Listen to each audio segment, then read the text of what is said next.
What's good, everyone? Hope you're doing well, and welcome back to another session with the Shaw's Collections, where we're hoping to add that missing piece either to your knowledge or helping you benefit your pocket.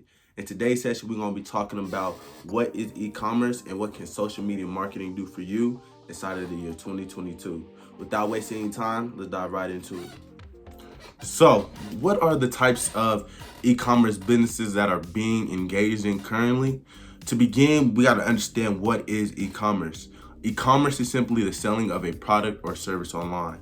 This can be engaged in platforms that you use such as Facebook, Instagram, Twitter, TikTok, LinkedIn. The list goes on and is attached to your own creative platforms and identity. So when we separate the products and the service types of marketing strategies in e-commerce, some of the product types of strategies that have been in the news or been in the talk that you can search for is Amazon FBA, Amazon Audible, which can be the ebook section of it, as well as Shopify dropshipping. On the side of service, we know podcasting, freelance working through the Fiverr or Upwork websites, YouTubing or being a YouTuber, or being an influencer or blog poster in your own creative niche. But what type of platform actually encompasses both of these? I know it'd be hard to choose one or the other. And then with that, we have affiliate marketing. Affiliate marketing is simply the exchange and promotion of a product or service for the traffic sources that come to your channel. This can be seen by TikTokers, YouTubers, Facebookers, as we see say, click this link, or this is something that should be beneficial to you. Affiliate marketing is a way for a channel to promote something that is true to their identity, as well as get compensation for the attention that they're bringing to that industry or in that world. The second point we got for you today is, what is your brand inside of e-commerce? To begin, out of the 6 points we have what is your niche? To have a niche is something that you feel that you can create value on your own, that is enjoyable, but with also a seamless type of effort. Examples of this could be if you love to make slime, if you love to be doing stuff with wood shop or any type of craft. This is your niche, or it can be anything that you're more knowledgeable, as well as this is a service base that you can provide. But now when it comes to knowing after you have your niche, the problem research of it.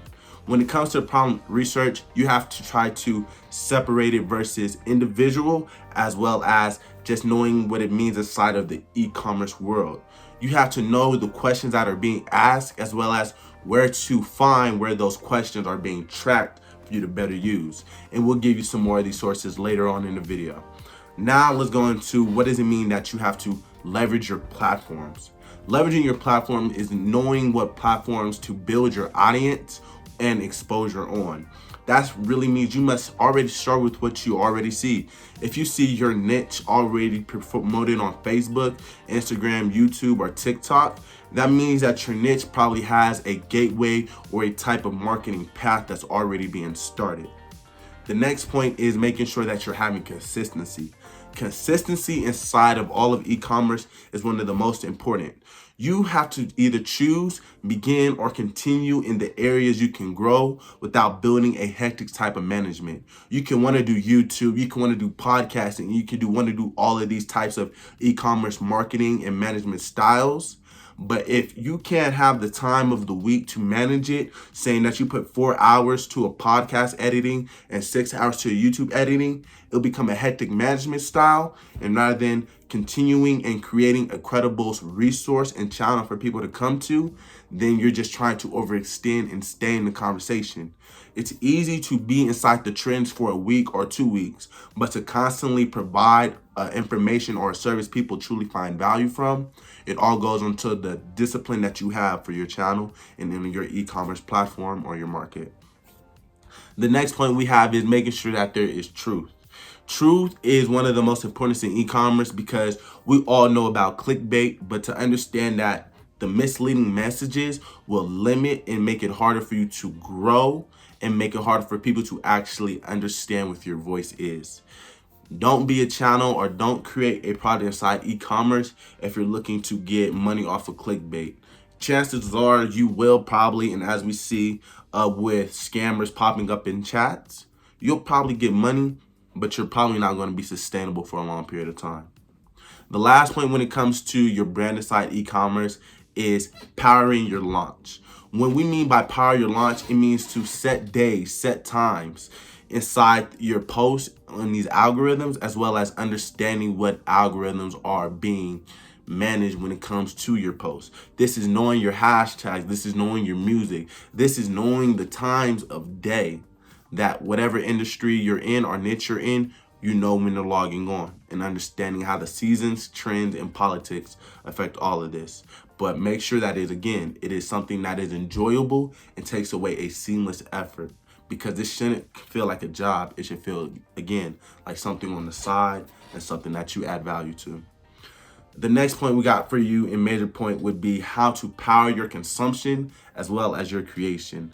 When it comes to that, you must constantly be creating content, whether it is new or if it's either grabbing old content from your archives in your phone, on cameras, and finding a way to use it if it is specified to your niche.